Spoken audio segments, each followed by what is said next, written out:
Thanks so much for joining us here on 13 News at Noon. I'm Felicia Lawrence, and meteorologist Sean Ash is here as that warm-up that you talked about last week. It is underway. I took a nap in the driveway yesterday, just sitting out in the sun. It felt good. It felt so nice, and we didn't even hit 60 yesterday. Felt like it. Yeah. We're going to go above that, almost above it already. And nap in the car. Classic dad move. It was nice. No, I was actually just lying on the driveway. Oh. That sun just felt And good. when it hits the pavement, it warms up the pavement. It's good stuff, good stuff. Might do it again, who knows? Might do it right outside here. All right, let's show you what's going on across the country. Just some great weather, with the exception being you see that rain there over the southeastern U.S., but my gosh, some of the best weather in the country is happening right now, right here in Indiana. And it's day one of several where we're going to be in the 60s. We've got 70s on the way.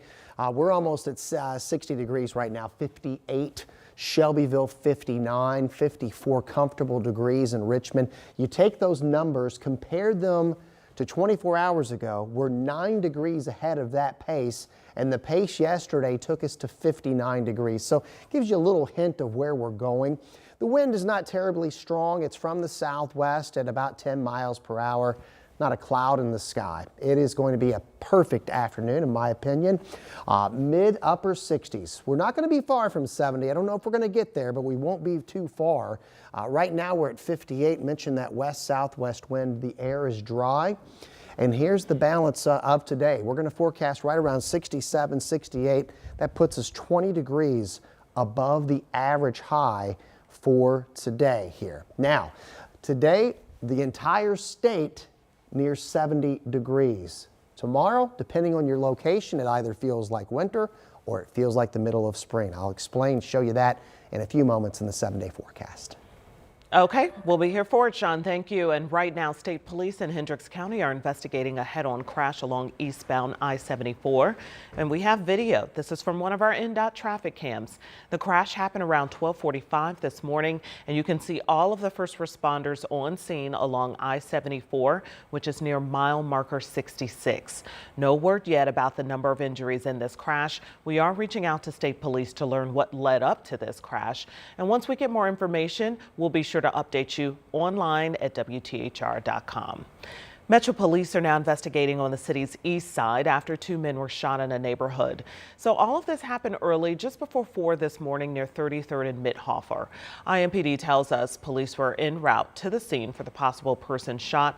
That's when they got a call for another person shot. Officers found 2 men who were shot in the back corner of a house.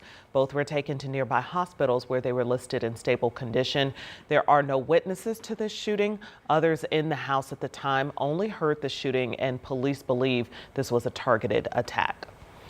This afternoon, 13 News is working to learn more about 2 people shot on the near west side. This happened near West 10th Street and Holt Road. Police are telling us that it occurred around 8:30 last night, and they say that both victims are awake and breathing, but investigators have not shared any other details. There's no word yet on any suspects. We're reaching back out to IMPD to learn what led up to this shooting.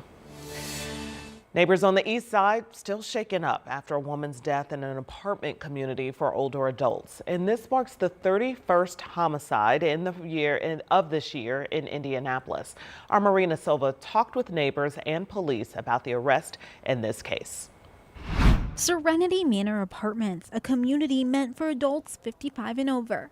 Sunday morning, this complex turned into the site of a homicide investigation. A woman found dead in one of the apartments. Public police reports say IMPD arrested a 60-year-old man on a preliminary charge of murder. IMPD says a family member came to the apartment, found the woman, and called 911. Officers did not specify the family relationship. IMPD also found a gun in the apartment, but they're unsure if it was used in the crime. Detectives spent nearly 5 hours at the scene Sunday. Yeah, whenever we have a death investigation or homicide for that matter, our detectives have to methodically slow things down, work with our partners from the Marion County Crime Lab as well as the Marion County Coroner's Office. We also have to work with community members whenever we have a case of this so forth. While police believe this is an isolated incident, neighbor Tracy Kozad still does not feel safe where she lives. I'm not surprised by that because the creeping element of that kind of like drugs and nefarious activity that doesn't belong in senior community, has just crept in. Online police records do show in the last year police have been called to this complex for many reasons, including multiple burglaries and thefts. I could be mugged. My car has been assaulted. I mean, it takes a lot of gall to, just do things to someone else's property, and especially one's car. And so that has occurred, and it's very disruptive. As for the homicide, we're still waiting to learn how and why the victim was killed.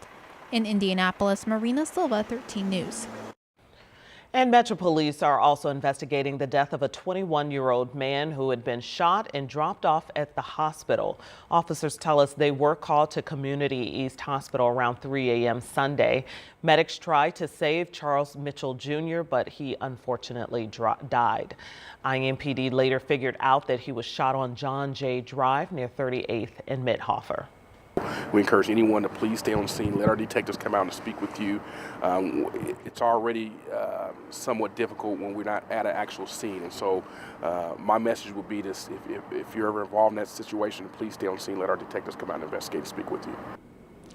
So far, no information about a suspect in this case. If you can help, please contact IMPD. And we have new details this afternoon after an Indiana man was shot by Secret Service near the White House. Investigators say police alerted the Secret Service about 27-year-old Andrew Dawson, who's from North Manchester. They say Dawson was headed to Washington, D.C. from Indiana and may be armed and was potentially suicidal. Around midnight Saturday night, Secret Service found Dawson's parked car. Then they spotted him walking and say he pulled a gun. As officers approached, the individual brandished a firearm, at which time an armed encounter ensued and Secret Service personnel discharged their service weapons. Dawson was shot and taken to a hospital. We have no word on his condition, and no one from Secret Service was injured in this incident. D.C. police are now investigating. The woman accused in 2 fatal crashes in 3 weeks is now pleading guilty to reckless homicide in both of those cases. Kelly Anderson entered the plea agreement in court this morning. In police reports, Anderson said she had a seizure disorder and did not remember either crash in 2022. In the first incident, Anderson went off the road at 49th and Meridian and hit Dr. Brian Dillman as he walked on the sidewalk. Now, in the second, Anderson pleaded guilty to an 8-car pileup near Keystone and 52nd Street, killing 28-year-old Kiana Burns, a mother of 4. In court today, the prosecutor says Anderson hit Burns' car at 68 miles per hour with the gas pedal fully engaged. As part of the plea, Anderson's driver's license will be suspended for 6 years. Also, her sentence is to not exceed 3 years for each felony charge served concurrently. Her sentencing is April 10th.